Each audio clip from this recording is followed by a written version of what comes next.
What is up, YouTube? Sanderson 977 here. Today to do JoJo's Bizarre Adventure episode 10 review. And man, what an episode. Oh, after. Who would have thought? After. Man, shit just got a whole lot more serious in this week's anime episode, JoJo's Bizarre Adventure. Man, after. I mean, whole horse, the guy with his stand, that's a gun, and his bullet is also a part of his stand. That guy, whole horse, and centerfold, which is the guy with the two right hands. Man, those guys' teamwork were impeccable. It was perfect. The timing for them to take down Avdal in that manner, teamwork impeccable, right? Absolutely impeccable. Whoa. Whoa, I mean, these guys are some pretty powerful stand users, as you can see. And as we see in this anime episode, I mean, Dio's group is not messing around. They aren't joking, right? They are teaming up, right? They are making alliances. They are doing what needs to get done to take out Jotarou's group. And currently, Jotarou's group, they are split up. Avdal went searching after Polnareff, right? He found him. Incident happened. So right now, Avdal is seemingly dead.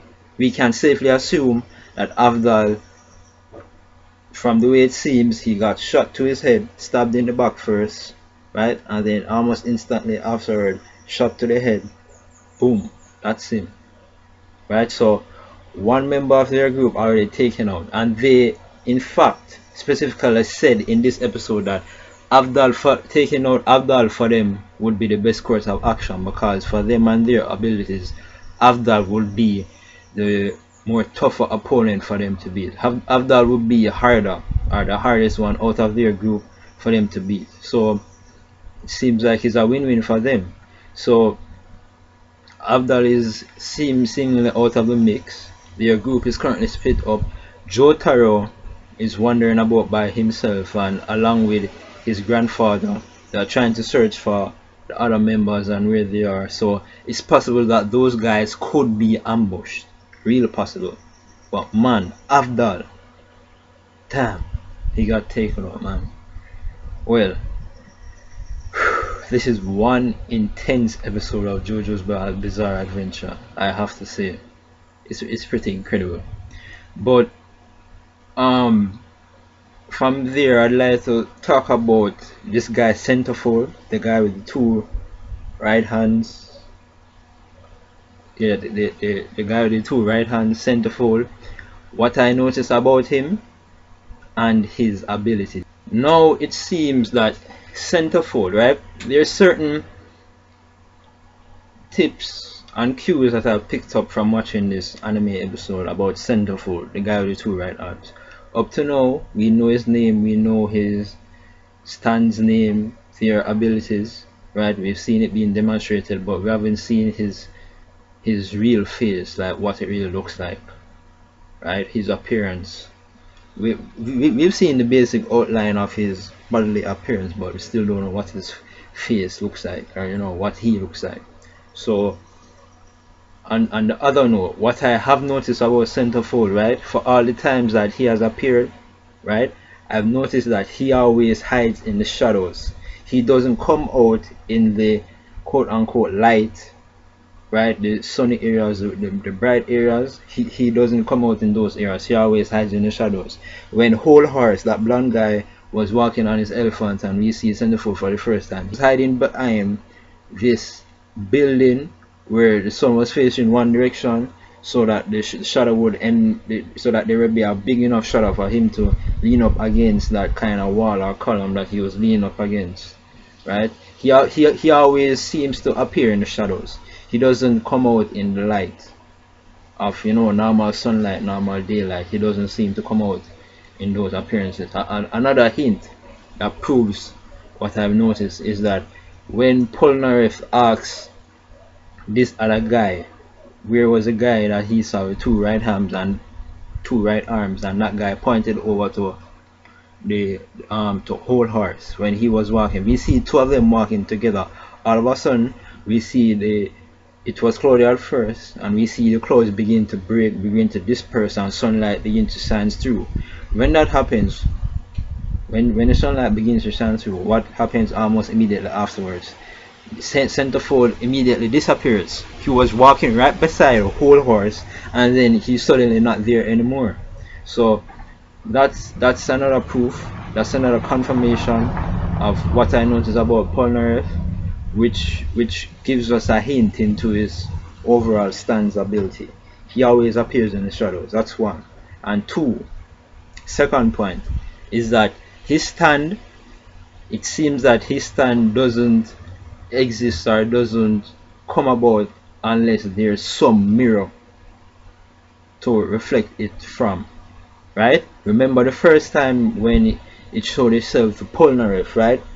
Polnareff was in the bathroom, and he had this mirror that he was facing, and he was washing his hands using the wash. All of a sudden he saw this image of a stand coming up from behind him through the window. When he turned around to look there was nothing there. When he turned back to look at the mirror, it was there. His stand always comes about from mirrors, right? His stand always, asserts itself or presents itself with mirrors. So it seems that if there are no mirrors around, then his stand won't be able to manifest or appear to harm or do anything, right? It needs mirrors. Even back earlier in this episode, when Whole Horse, and we saw two of them, Whole Horse and Centerfold, first meet and was having a discussion, we all of a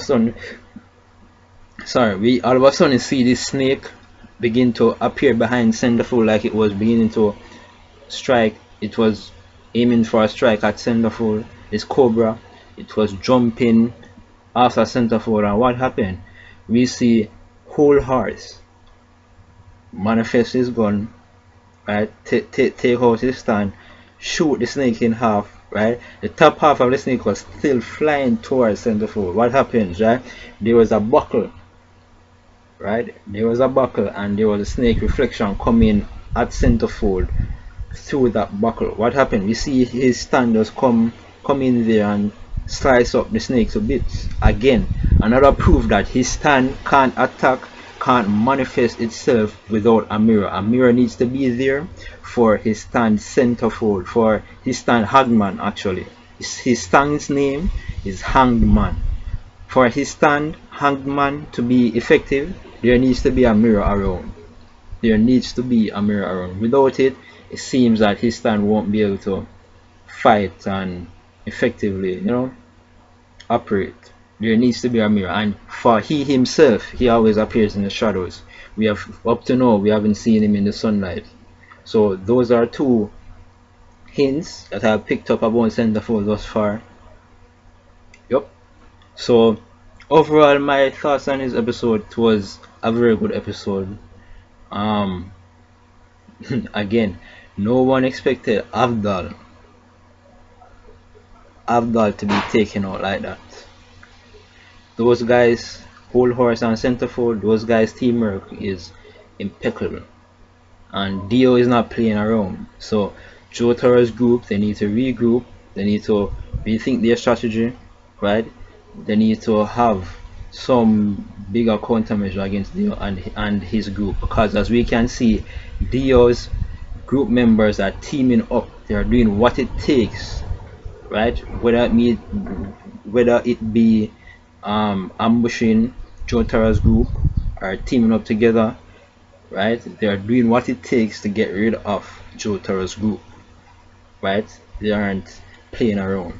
So overall, I believe that this episode was a very amazing episode of JoJo's Bizarre Adventure. I really liked it. It's my favorite one thus far, and I really look forward to see what happens next week. But as I said, Centerfold, those are the two hints that I've noticed about him and his abilities. So if Jotarou's group can figure out these things, or these seemingly weaknesses, yeah, they seem like weaknesses so far. Jotarou's group can figure out Centerfold's abilities in this way and figure out his weaknesses like this. Then they in terms of their teamwork, they can come up with a strategy and some way to beat the Centerfold two right hand guy. He may in fact have other abilities, right? But so far those are the two hints that I've picked up about him. So that's it. That's my review. Please remember to rate, comment, subscribe. Sayonara.